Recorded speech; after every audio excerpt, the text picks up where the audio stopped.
Peace and good morning. Instructor Yasir checking in. I know that my posts are few and far in between over the last few years, but I've recommitted myself to getting back out here teaching and training, self-defense, martial arts. I've added firearms training to my tool set. So I'm working on getting myself back out here to communicate to the people.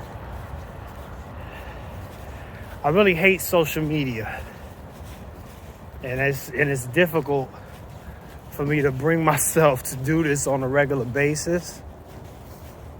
But as you can see right now, I'm out here doing a little hike with my weight vest on, some added resistance, staying combat ready. And I'm out here in nature, so it's peaceful. I love being out in the woods. And this seems to be the best opportunity that I have to where I have ideas flowing and I feel like I want to communicate. So you'll probably be seeing a lot of videos, like this. So I wanted to do kind of a part 2 to my most popular video so far to this point, which is, is it real? Let's keep it real, right? When we're talking about self-defense and martial arts training. A lot of these martial arts and self-defense instructors out here are setting you up for failure. Yep. They're setting you up for failure out here, and they're doing a lot of stuff as clickbait and they're just trying to get subs, subscribers. They're trying to go viral. They're trying to get traction. They're trying to make money. They're trying to grow their business. And I'm not mad at any of that per se. But, I would just like to think that you could grow a business by giving people correct information. But also, too, maybe these instructors really believe what they're giving to people is right. That's something to keep in mind as well. I don't believe that most of these instructors out here are knowingly, giving out bad information. It's just their perspective. And all of these perspectives could be right. It just might not be right for you. And it might not be right in your particular situation at that given moment. And that's the piece that I want to add on about. So this is my perspective. You could disagree, agree or disagree. And, we could post it in the comments and build on it. I don't have a problem engaging with the people. Depends on how disrespectful and foolish the comment is, but more often than not, if somebody's approaching it in the spirit of really striving to learn or have a constructive conversation, I'm open to talking about it for sure. So anyway, this is my thing. It's always talking to martial arts about like what techniques work. What techniques work? Will this work? This is not gonna work in that scenario, or this is not gonna, really work for you unless you pressure test it. And those knife defenses that you learn in Filipino martial arts are bullshit. And Brazilian jiu-jitsu is the most street ready, combat martial art out in the world. Like, it's all bullshit. It's all bullshit. Because if you know about the history of martial arts, you know that all of these arts were initially developed during wartime in hand-to-hand combat situations. So for you to now say that all these techniques are bullshit and they don't work, shit is ridiculous. Does it mean that it will work in every situation? Does it mean that every technique will work in every situation? No, of course not. That's dumb to even think some shit like that. So then there's some people say, well, what's the point of training it then? The point of training it is that you develop your body and your skill set and your reflexes to a point where you have a bunch of techniques that you can pull from. And your body is gonna do what it does. Excuse me. Your body's gonna do what it do when the situation presents itself.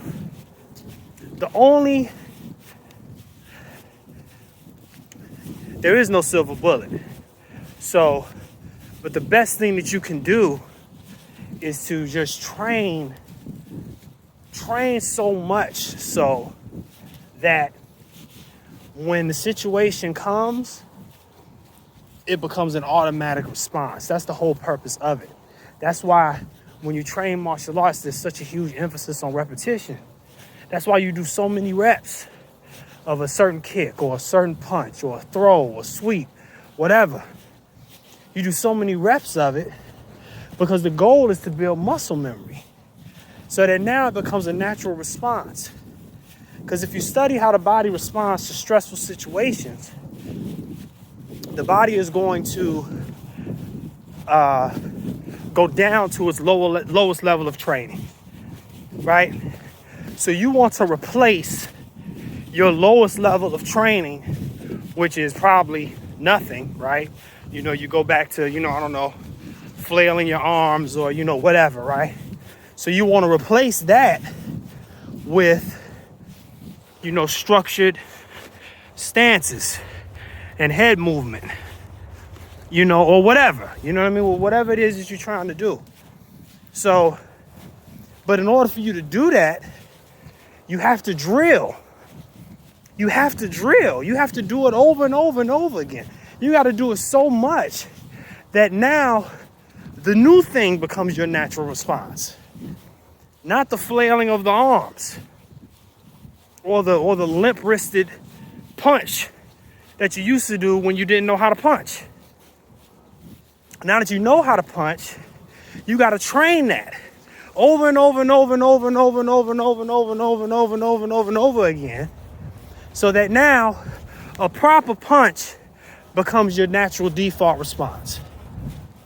Or a good palm heel strike becomes your natural default response. Or a nice, strong snap kick to the knee is your default response. But you got to do this. See, so this is the point that people are missing. It's the training. You must train.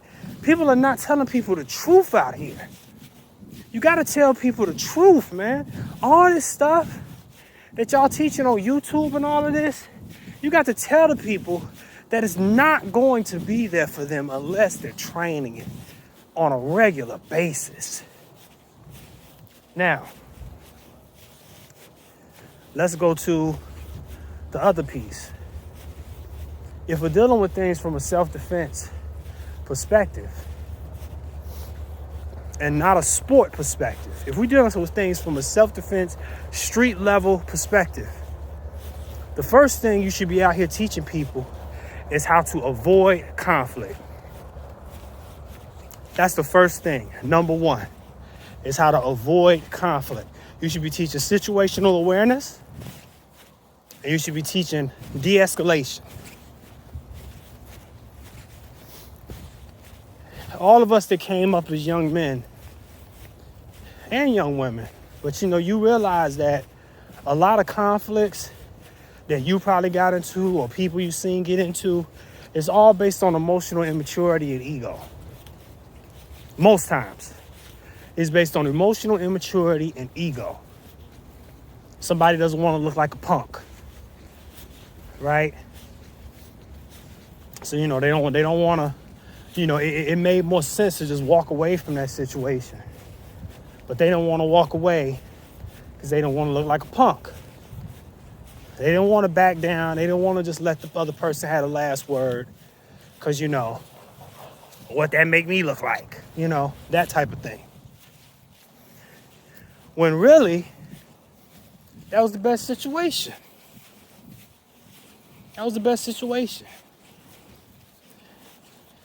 So, situational awareness.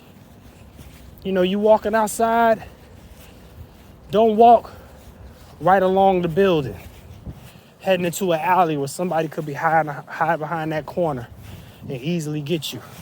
Give yourself some space so that you can see, your angles.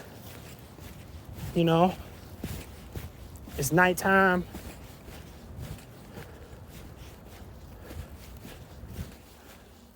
Walk in a crowd. Don't walk by yourself along that dark alley. Things like that. Who around you has got a look like they on something. Like they on some bullshit. You be looking for that. So these are all things that you can do to just avoid a situation before it happens. Because we're grown now, right? Most people that's starting to look into this information, we're grown now. I mean, if you have a certain age. Me personally, I'm 40 years old. Willfully, I don't look like it. That's why I'm out here doing this hike in the morning. But yeah, I'm 40 years old. I got a wife, a queen. I got children. I got a 10-year-old daughter. I got to get home. You heard me? I got to get home. You see? So if I'm a self-defense instructor, these are the first things I'm giving to people that's studying under me. I'm gonna say under me. People that are studying with me. People that are studying with me. These are the first things I'm striving to give. Situational awareness and de-escalation, so that you don't even get into a situation where you have to fight. Why? Because we've grown now, and the first goal is to get home. First goal is to get home. What does your ego mean when you got children that don't have their daddy no more because he's in jail or he's dead? Or because he wanted to prove he wasn't a punk? Think about that. We're not kids no more, So let's grow up with our thinking. Okay, next thing. Now, let's say, you were situationally aware and you just found yourself in a situation, or maybe you slacked on situational awareness, which, hey, it happens, and you just found yourself in a bad situation now. There's no ability to de-escalate the situation, and you can't run. You must fight. Now what? Well, if we're dealing with things from a real street level, this is a life or death situation, which as grown people, that's the only reason we should be fighting. Right? As grown people, the only reason we should be fighting is because this is a real situation. I have no other choice but to get myself or my family members or some other people I care about out of this situation safely. So I must engage. As grown people, that's the only reason we should be fighting. So, of course, unless you're a professional fighter and you're doing this in MMA and it's a ring, and then that's a whole nother conversation. That's a whole nother conversation. Too many people are still getting competition confused with real life. With a life or death, street level encounter. It's not the same thing. So, back on task. So you're faced with a situation where you just can't get out of it. You must engage. First thing, if we're dealing with things from a street level combat perspective, you should be armed. You should be armed. You should be armed. When a policeman or a soldier is on duty, they're armed. they're armed. Because you're trying to end the situation. You're trying to end the threat. You're trying to end the threat as quickly as possible while maintaining your safety. And the quickest way to end that threat is to have a weapon that gives you the upper hand all the time. If you're a smaller woman, if you got a weapon, levels the playing field. Smaller man, short man, thin man, a physically weaker man in stature or whatever, a physically weaker person in stature against a would-be attacker that's larger than you, stronger than you, more savage than you. The way you start to level that is by having a weapon. That weapon can be a legally owned and carried firearm. Excuse me. Knife. Whatever other concealed weapon you're choosing to employ. Improvised weapons, broken bottle, baseball bat, stick, heavy stick, whatever. I mean, it's all kinds of things. Scarves, paracord, whatever. All kinds of things, can be used as improvised weapons. So, multiple weapons. You have your primary sidearm, and then you could be carrying a backup. This could be a snubby revolver in a pocket, a snubby revolver on the ankle. Full size, duty style gun on your hip. All kinds of things. And a knife. Tactical pen. It's all kind of stuff. I mean, we could go on and on. So you should be armed. You should be trained in the use of that weapon so that you're comfortable. You should be practicing drawing from concealment. You should be practicing sight alignment. You should be practicing point shooting. Combat shooting is different than target shooting. All these things. Then, if your weapon fails, or you find yourself without your weapon for whatever reason, you ended up in a scuffle with the person, what have you, now we go to hand to hand. Okay? And these consist of different types of strikes to vital areas, eyes, throats, groin, knees, elbows, palm heel strikes to the head. Head's the hardest part of the body. If you're gonna punch, stop lying to the people. Make sure that you're letting them know you need to train up your hands, your fists to punch like that. Boxers have their hands wrapped and they got gloves on. There's a reason for that. Don't matter how tough you are. Mike Tyson, it don't matter. One of the best arts that I've trained in when it comes to conditioning the body for making contact has been Southern Praying Mantis Kung Fu. That's been by far the best when it comes to training up the body for contact. We did those things in VSK Jiu-Jitsu too, but many of these things were taken from Kung Fu studies that Grand Professor Florindo Visitacion incorporated. So, but that's what you need to do.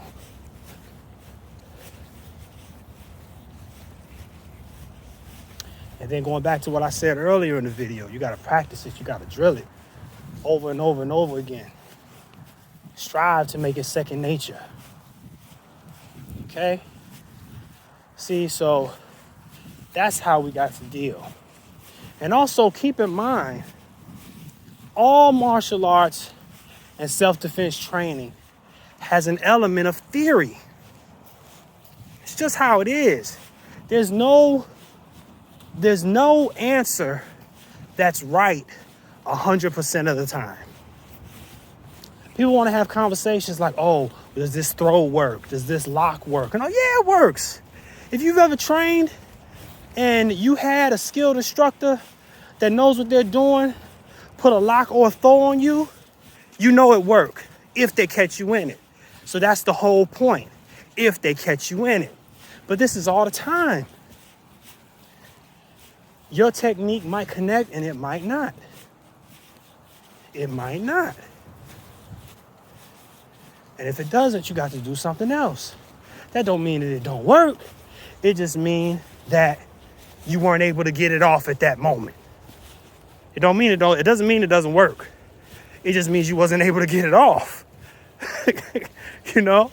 That doesn't mean that it doesn't work. That doesn't mean the technique doesn't work now, just because you weren't able to execute it in that moment. Because in another scenario, in another situation, things might just happen and I got that Harai Ghost perfectly. You know, I got that Ippon Sayanagi perfectly. You know, I got the Kotagashi perfectly. I look like Steven Seagal in a movie. It just happened like that. It doesn't mean it doesn't work. You see? So there's an element of theory in all things.